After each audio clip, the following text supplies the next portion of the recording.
Ô, Spencer, eu sempre fiquei curioso sobre o que você pensa do tempo. É óbvio que isso aí poderia dar uma conversa de dias ou anos, talvez de todo o tempo das nossas vidas, mas, assim, como um especialista no minério, naquilo que em última análise tem mais tempo entre não, com certeza. tudo que existe. O tempo pra gente é outro papo, Desculpa né, pedir isso, mas como você é um cara muito sábio, muito inteligente, você pode contar um pouquinho pra gente o que assim, você pensa tem que... hoje em dia? Quais são as suas reflexões? Não, contar sobre o tempo é babaca, mas assim, me fala aí, o que você anda pensando? Por exemplo, eu andei escutando muito o Carlos Rovelli e eu nem cheguei a ler o último livro dele, aquele sobre o Acordo de Copenhague, sobre, enfim, o Bohr e tal. Não, isso é sobre física quântica, sobre a fundação da física quântica. O tempo mesmo, entendi. É sobre o tempo mesmo. Entendi. E ele conhece. E eu nem cheguei a ler esse livro, mas eu vi algumas palestras dele e li alguns artigos que comentam ele, porque no fundo é muito mais fácil. Você tem que começar pelos comentadores quando o assunto é complexo, né? E eu fiquei pensando, porra, mas que visão incrível do tempo. E eu acho que a visão do tempo está mudando hoje em dia. E é engraçado porque esse é um momento meio pós-pandêmico, ou quase pós-pandêmico, em que o tempo se tornou assim de novo, né? A gente está tipo 2 anos em que a gente fala assim, poxa, mas hoje é segunda ou hoje é quarta? Né? O tempo, do ponto de vista da experiência, está meio que perdido. A percepção foi desgastada. E agora a gente volta com essa força toda de, porra, cara, o tempo, né? Então tem toda uma discussão. Pensa bem, gente, já faz algum tempo que a gente não olha e fala, cara, vai ter o Natal agora, vai ter o ano... Não, ano passado, que diferença fazia? Que dia que era? Você vai ficar lá dentro da tua casa e acabou. Então, me fala aí, como você anda pensando? Eu acho que essa fase aí da pandemia e tal foi a melhor coisa para mostrar pro pessoal como que o tempo é um negócio relativo, cara. Com certeza. As pessoas, a gente lê, né? Fala, o tempo é relativo, que não sei o quê. Agora nós vivemos na pele. Então o pessoal brinca, né? Não, paramos aqui, vamos direto para 2022, ou sei lá para quando, né? Que vai acabar mesmo e tal, essa confusão toda. Mas o fato das pessoas começaram a prestar atenção, ficar só em casa. Foi um negócio, cara, que mudou, assim, totalmente a percepção do tempo, cara. Passa mais devagar quando tá só em casa, né? Então, totalmente relativo. Na verdade, não mudou nada, são as mesmas horas. Mas mudou tudo. Só que o cara que fica em casa agora, antes ele ficava no trânsito, antes ele ia na empresa, tomava cafezinho, não sei o quê. Na hora que ele via no final do dia, cara, trabalhei 3 horas. Em casa, tô cansado pra caramba. Por quê? Porque ele ficou trabalhando direto. É o chefe pedindo, o outro não sei o quê. Cara, trabalhei 8 horas. Caramba, fazia tempo que eu não trabalhava 8 horas. Mas você não ia pra trabalhar todo dia? Ia, cara. Então, isso aí foi um negócio que foi legal demais. Foi triste pra caramba, mas foi legal demais para as pessoas verem e sentirem na pele como que o tempo é realmente relativo, cara. O tempo tá ligado no cérebro, né, cara? E quando... É como que o cérebro percebe isso que ele tá o tempo, falando cara. É genial, cara. É o seguinte, a gente tende a tomar o tempo como uma coisa em si, mas as equações, por exemplo, o pessoal que tá... A coisa mais avançada, uma das mais avançadas que está acontecendo na física, sempre, tá? Não é de hoje, é a chamada gravitação quântica, que é a tentativa de juntar as teorias do Einstein, essa coisa toda que é da área dele. Coisa muito grande coisa com muito pequena. Isso, é esse papo. Que é a relatividade que lida com muito grande com o quântico que lida muito pequeno. Como juntar essas coisas? Tem que ter uma coisa aqui no meio que liga a elas. física Isso. que explica tudo, né? E o tempo não entra nas equações. Conta pro pessoal isso aí. Não é por conta disso, né, cara? Então, o que entra é isso aí que ele falou, que a tal da gravidade quântica seria uma maneira de você ligar isso e o tempo você tira de fora, porque o tempo ele tá ligado com a relatividade. Exato. Com as coisas muito grandes, que é onde o tempo passa diferente. Você chega perto de um buraco negro, passa diferente. Você está longe, se você viaja perto da velocidade da luz, passa de um outro jeito. Então, e já no quântico ali não tem isso. Então, cara, o que tem de diferente entre as coisas, né? Nós temos que tirar ela do lado para Por que elas não se conectam, né? Exato. Por que uma teoria explica uma coisa e não explica a outra? Pode ser, o problema pode estar no tempo. Esse lance do tempo dele passar diferente perto do buraco negro ou próximo da velocidade da luz, o que essas coisas nos dizem sobre o próprio tempo? Que ele é constante, que ele é... O que é? Exato, não é, né, cara? Esse é que é o negócio. Que não é constante e... Parece que tudo já aconteceu, na real. Né? Exato. E tem várias discussões. A primeira discussão sobre o tempo é quando que ele começou. Será que daí é de fritar o cérebro? Pô, na escola me ensinaram que foi no Big Bang. Então, será que... E antes? Será que não tinha nada? O que tinha antes? Onde que Essa é uma questão, na né? física a gente chama da flecha do tempo, cara. Aonde que ela foi disparada para começar tudo isso, entendeu? Então, assim, a gente considera isso, mas o próprio Stephen Hawking, cara, a última entrevista que ele deu, pouco tempo antes dele morrer, foi pro Neil deGrasse Tyson, e a discussão... Adoro ele. E a discussão Nossa. dos dois era, o que veio antes do Big Bang, cara?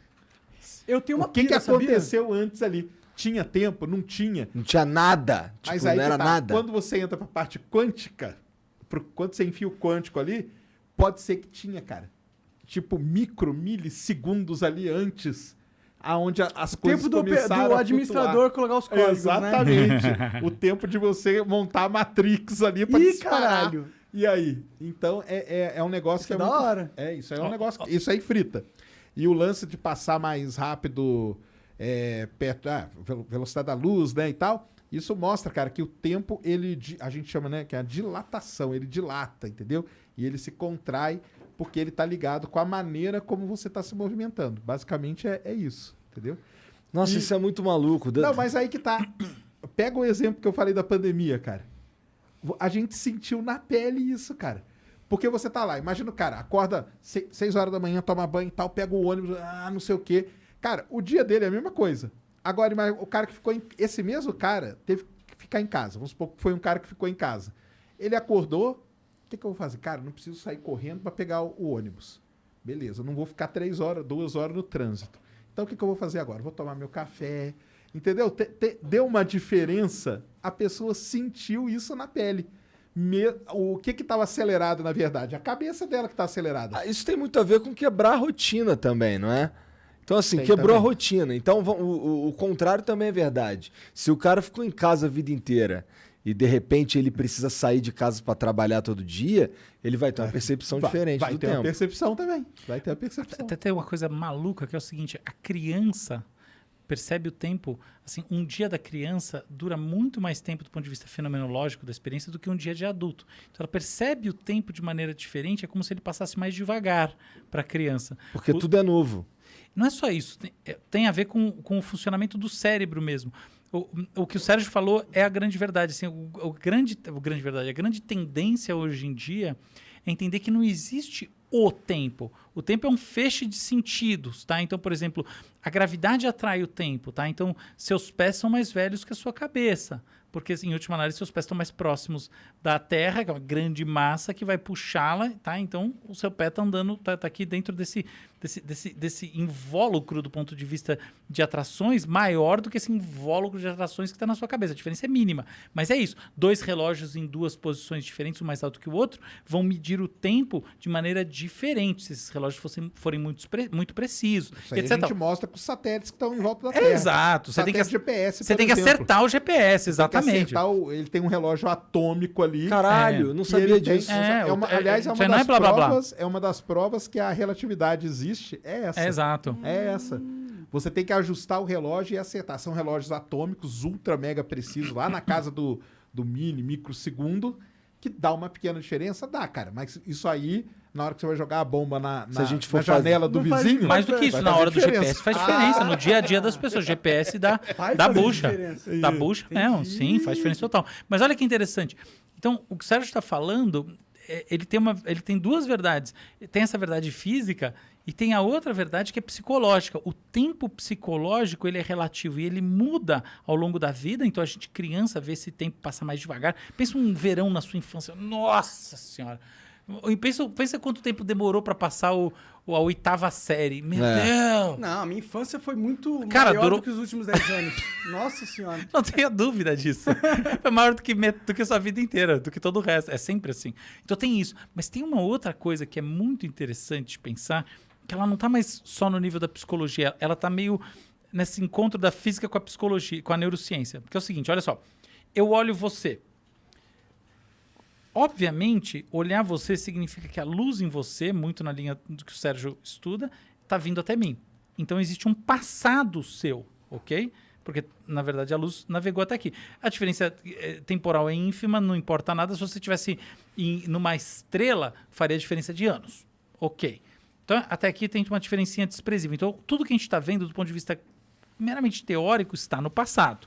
Mas não é isso que importa. Olha o seguinte, para eu ver você, eu tenho que processar a sua informação que entra pela minha retina. Ela vai navegar até uma área chamada núcleo geniculado do tálamo. Do tálamo, ela vai passar para o córtex occipital, que é uma área de visão. V1, V3, córtex parietal, córtex frontotemporal, vai puxar coisa dali no hipocampo de memória para reconhecimento, ela dá um monte de coisa, até eu olhar. E quando a gente vê alguém, a gente não vê uma imagem física como um objeto que a gente não sabe o que é. Existem algumas agnosias, que são doenças, déficits neurológicos, que fazem a gente ver assim. Você vê uma pessoa e você fala, que raios que é isso? Mas precisam ser casos de muita lesão cerebral pra você ver assim. E em você geral, não saber o que é que você tá vendo? Não, você sabe até que é alguma... Você não sabe... tem gente que não sabe o que é, tá? Inclusive casos muito extremos de Alzheimer, casos muito avançados de Alzheimer, tem isso. Mas em geral, você sabe, só que você não sabe quem é. O que importa é o seguinte, hoje em dia a gente vê as pessoas de maneira saudável já com identidade, não só pessoas, objetos. A gente sabe que isso aqui é uma taça. Ou um copo, pelo menos, entendeu? Então, essas coisas envolvem memória, reconhecimento e tudo mais. Isso é visão. Isso tudo toma alguns milissegundos. Então, efetivamente, o nosso presente é um encontro com o passado sempre. Porque, não só por causa da questão de que a luz precisa chegar até a gente, mas porque essa luz precisa chegar até a gente precisa processar isso tudo e, efetivamente, ter a experiência da visão, que é uma experiência sobre essa coisa que aconteceu nesse nosso passado. Até aí tá bom. Ah, que curiosidade interessante. Mas olha só o que não é curiosidade. Se a nossa relação é com o passado e a gente está cada vez mais imerso no universo digital em que as coisas mudam muito rapidamente, eventualmente o que vai acontecer é que a capacidade de encontrar o que está acontecendo de maneira sincrônica com as outras pessoas vai diminuir, ou melhor, ela já está diminuindo. Então a gente cada vez mais está fora de sintonia por causa disso. E aí você tem um outro elemento que não é só a experiência, a formação, que essas coisas são milissegundos, mas enfim, é tempo, mas é pouco. Mas é o seguinte, pensa, por exemplo, você está falando com alguém e dá um delay de voz, ok? Uma coisa normal, todo mundo percebe. Agora, pensa que você está dentro, por exemplo, de novo, do metaverso e você tem delays de relacionamento com as pessoas em todas as partes. Você já parou para pensar quanta coisa já aconteceu entre o momento que você conseguiu entender alguma coisa e efetivamente essa coisa ganhou sentido para alguém que está do outro lado do mundo? Já rolou muita coisa. Então a gente está cada vez mais, na minha visão, ampliando esse espaço entre o tempo presente de cada uma das pessoas. Com certeza. Esse delay aí no metaverso vai ser um negócio complicado, hein, cara?